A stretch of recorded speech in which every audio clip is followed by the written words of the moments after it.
In the heart of the Philippines, forests have long been the lifeblood of indigenous peoples and upland farmers. But deforestation threatens not only the trees, but the future of these communities. Today, we hear from the indigenous communities and upland farmers who share their stories, concerns, and hopes for sustainable solutions. Para sa aming mga katutubo, ang kagubatan ay hindi lamang mga puno. Ito ang aming kabuhayan at ang aming pamanang lupa. Ang deforestation ay nagbabanta sa aming minanang lupa at ito rin ay nagpapanganib sa aming kabuhayan at kultura. Sa mga kahuyan ito, agbuan ito mga tambal makabuhay para sa kami. Ubos bang ina ng mga kahuyan ito, kalupasin na kami tambal, maka nalimig lagi ilugar kami.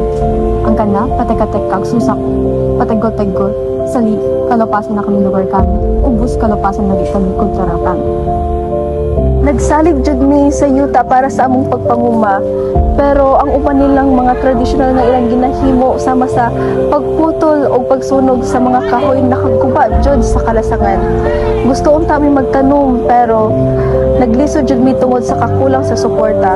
Apil sa mong problema ang kapobrehon o kawalay access sa mas maayo nga mga pamaagi. The biggest challenge in our generation is balancing the development and conservation, as many young people wants to help but don't have enough information and opportunity to do so, as deforestation affects everyone's future. That's why we must help each other. Una, kailangan ipatupad ng gobyerno ang karapatan ng mga katutubo sa mga lupa. Nais naming pamahalaan ang aming komunidad sa isang programa kung saan ito'y nakabase sa aming mismong komunidad, na kung saan ipinaghahalo ang tradisyonal na kaalaman at ang modernong agham.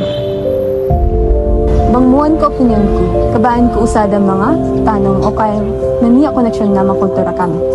Ubos ka dyan sa sigang ngayon ng program minggag to sigang mga maonde makamaas about kalagihan sin kahuyan. Kinahanglan gid namo ang pagbansay ug ang pinansyal nga tabang aron nga mapaligon ang agroforestry sama sa pagtanom sa mga kahoy ug ang ubang pananom aron nga maprotektahan ug mapaligon ang mga ani. I believe in involving the youth in forest protection activities and creating sustainable businesses like ecotourism through the essential partnerships between communities, schools, and agencies. Ang pagtutulungan ng gobyerno, NGOs at mga siyentipiko ay posible lamang kung igagalang ang aming mga karapatan at boses. Pagpagdayata kahatian ta katutubota, makakahatian ta masantipiko, mas takayata pinategol ito.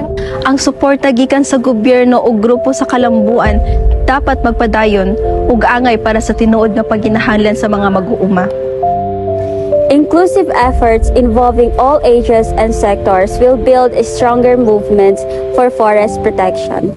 In protecting our forests, We protect The lives and future of every Filipino.